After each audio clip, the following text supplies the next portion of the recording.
بسم الله الرحمن الرحيم. والنازعات غرقا والناشطات نشطا والسابحات سبحا فالسابقات سبقا فالمدبرات أمرا يوم ترجف الراجفة تتبعها الرادفة قلوب يومئذ واجفة أبصارها خاشعة يقولون أئنا لمردودون في الحافرة أئذا كنا عظاما نخرة قالوا تلك إذا كرة خاسرة فإنما هي زجرة واحدة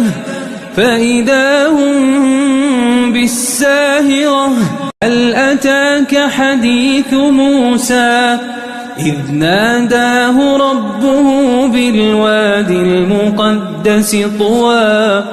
اذهب إلى فرعون إنه طغى فقل هل لك إلى أن تزكى وأهديك إلى ربك فتخشى فأراه الآية الكبرى كذب وعصى ثم أدبر يسعى حشر فنادى فقال أنا ربكم الأعلى فأخذه الله نكال الآخرة والأولى إن في ذلك لعبرة لمن يخشى أنتم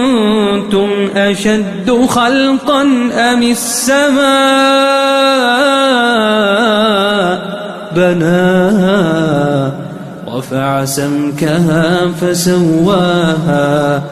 وأغطش ليلها وأخرج ضحاها والأرض بعد ذلك دحاها أخرج منها ماءها ومرعاها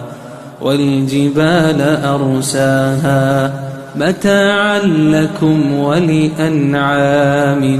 فإذا جاءت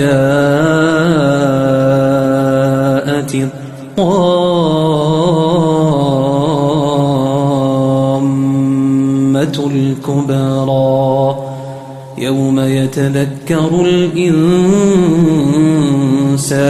ما سعى وبرزت الجحيم لمن يرى فأما من طغى وآثر الحياة الدنيا فإن الجحيم هي المأوى وأما من خاف مقام ربه ونهى النفس عن الهوى فإن الجنة هي المأوى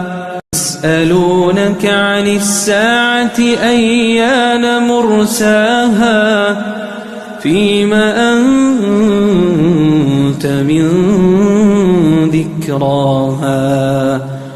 إلى ربك منتهاها إنما أنت منذر من يخشاها كأنهم يوم يرونها لم يلبثوا إلا عشية أو ضحاها.